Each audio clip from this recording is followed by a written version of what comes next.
Okey, bismillahirrahmanirrahim. Assalamualaikum warahmatullahi taala wabarakatuh dan salam sejahtera semua. Okey, saya harapkan semuanya pelajar tingkatan 3 berada dalam keadaan sihat dan sejahtera lah. Okey, sehingga hari ini insya-Allah. Okey, so hari ini kita akan menyambung kita punya topik pembelajaran kita pada hari ini. Okey. So pada kelas yang lepas, pada kelas yang lepas kita telah pun melihat sedikit mengenai penghantaran dan juga pengagihan tenaga elektrik yang dijana daripada stesen jana kuasa elektrik, dan merentasi beberapa stesen, contohnya seperti stesen transformer injak naik, kemudian pergi kepada rangkaian grid nasional, kemudian seterusnya pergi kepada lapangan switch dan juga pencawang masuk utama, dan seterusnya pergi kepada pencawang bahagian, dan akhirnya pergi kepada transformer injak turun, dan akhirnya diagihkan kepada kawasan-kawasan perumahan, kawasan-kawasan pejabat, kawasan industri sederhana dan juga industri yang berat. Okey, so ini ialah kaedah pengagihan dan juga perantaran tenaga elektrik yang diamalkan di negara kita lah, Malaysia. Okey, dan kita pun melihat berkenaan dengan sistem pendawaian elektrik di Malaysia, mana hari ini kita ada dua jenis, iaitu pendawaian satu fasa dan juga pendawaian tiga fasa. Okey, di mana pendawaian satu fasa itu melibatkan hanya satu sahaja arus ulang alik. Okey, manakala pendawaian tiga fasa melibatkan 3 arus ulang alik yang masuk secara serentak.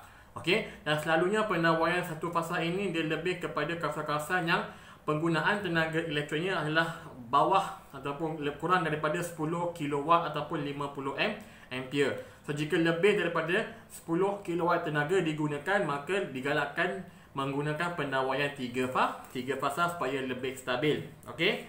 Dan kita pun melihat secara ringkas pembekalan tenaga elektrik dan juga sistem pendawaian elektrik di rumah.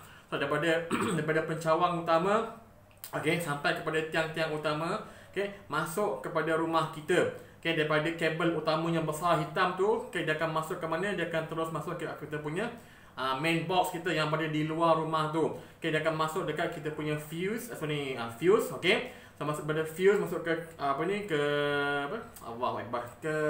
TMB punya meter tu, masuk ke TMB punya meter tu, dan dia akan kira berapakah pengukuran ataupun penggunaan tenaga elektrik yang kita telah pun gunakan. Dan daripada situ dia akan terus dialihkan kepada kita punya fuse box kita yang dalam rumah itu. Dia ada dia punya pecahan-pecahannya daripada fuse utama pergi kepada ELCB, dan seterusnya pergi kepada MCB. Daripada MCB itulah dia akan agihkan tenaga elektrik ke plug-plug soket kita semua itulah.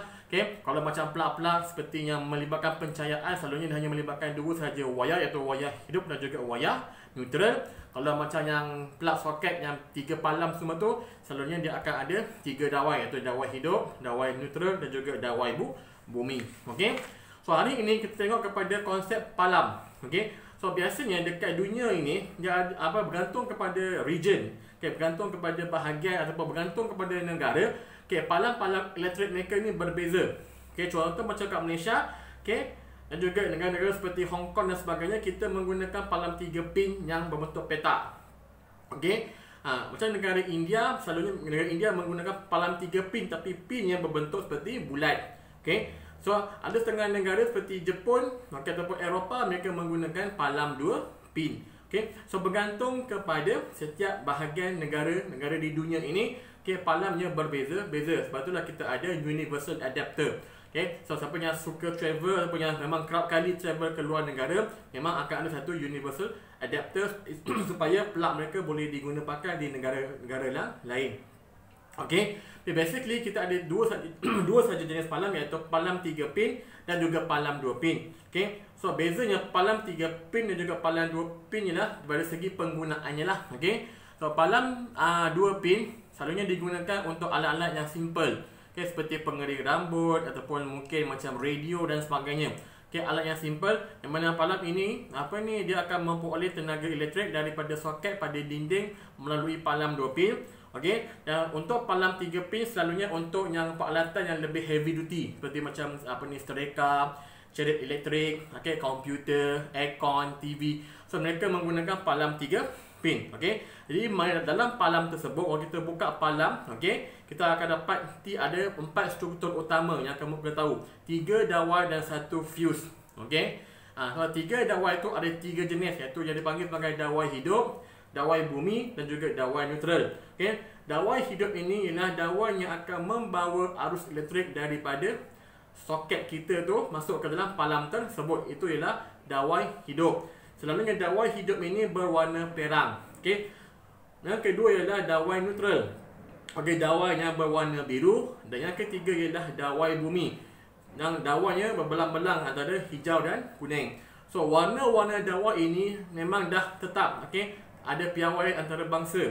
So pergilah mana-mana negara di dunia ini, walaupun palamnya berbeza-beza, tapi jika dibuka wayar ini sama. Okey, warna perang memang refer kepada dawai hidup.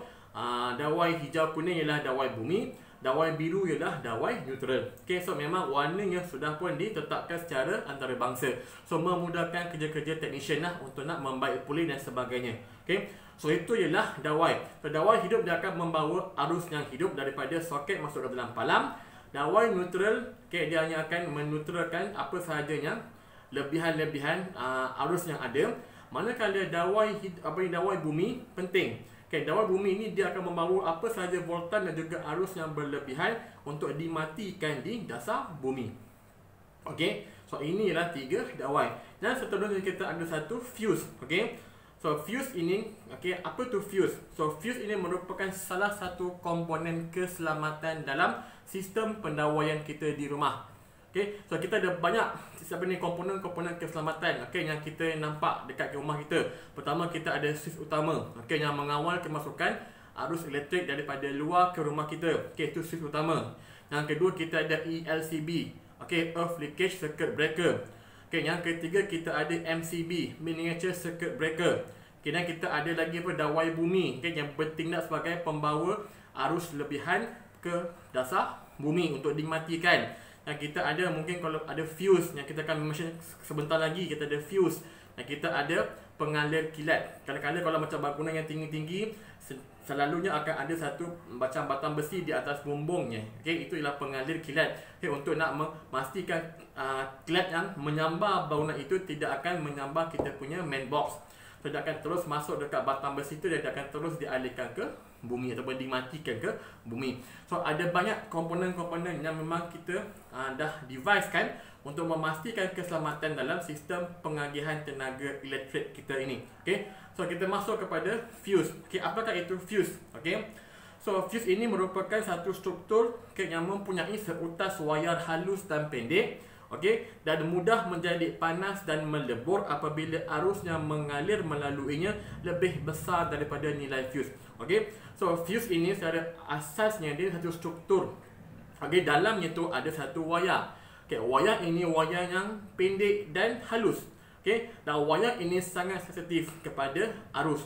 Jika arus berlebihan mengalir melalui fuse ini, maka wayar tersebut akan mudah terbakar dan akan terputus. Bila wayar ini terputus, maka arus elektrik tidak dapat sampai kepada alatan kita. Berarti jika ada arus berlebihan, dia akan menyelamatkan kita punya peralatan elektrik kita untuk tidak rosak ataupun short circuit. Okey, so ini ialah fungsi fuse. Okey, untuk mengawal masuk arus yang mengalir daripada palam kepada peralatan elektrik kita. Okey, dan untuk fuse ini ada dua jenis. Kita ada fuse cartridge dan juga fuse wayar boleh ganti. Okey, so kebiasaannya kalau kamu buka palam, okey, kamu buka palam dalam tu, kamu akan jumpa satu fuse, itu ialah fuse cartridge. Okey, dan dekat luar dia ada nilai dia, ada nilai here. Okey, so fuse ada banyak nilai, ada 1 ampere, 2 ampere, 3 ampere, okey, sampailah kepada 30 ampere. Okey, itu ialah fuse cartridge. Yang kedua kita ada fuse wayar boleh ganti. Contohnya seperti fuse yang berada di di kotak elektrik luar rumah kamu tu, yang TMB punya tu, yang warna hitam itu kan, yang kamu boleh tarik tolak itu ialah fuse wayar boleh ganti. Okey, so ini ialah dua jenis fuse, tapi basically dalamnya hampir sama, mesti ada seutas macam besi, okey, wayar besi yang memang halus dan pendek. Okey, so bergantung kepada nilai fuse tersebut. Kita ada tadi kita sebut kita ada 1 ampere sampailah kepada 30 ampere. Okey, pentingnya nilai ini adalah untuk mengawal kemasukan arus masuk ke dalam kita punya peralatan elektrik. Contohnya kita ambil setrika. Kalau setrika kita itu maksimum arus yang boleh masuk ialah 13 ampere, maka fuse yang wajib kita pasang ialah 13 ampere. Okey, so jika arus yang masuk melebihi nilai 13 ampere, maka wayar tersebut akan terbakar dan terputus. Bila terputus sahaja, maka tiada arus berlebihan yang masuk ke stereka kita. Maka kita punya stereka kita ni selamatlah dan tak rosak. Cuma kita ganti dia punya fuse saja. Okey. Let's say lah kalau kita ada peralatan elektrik yang mungkin memerlukan arus banyak 11.34 ampere. Ada. Okey. So 11.34 ampere. Okay, kita ada arus elektrik yang 1, 2, 3, 5, 10, 11, 13 dan sebagainya.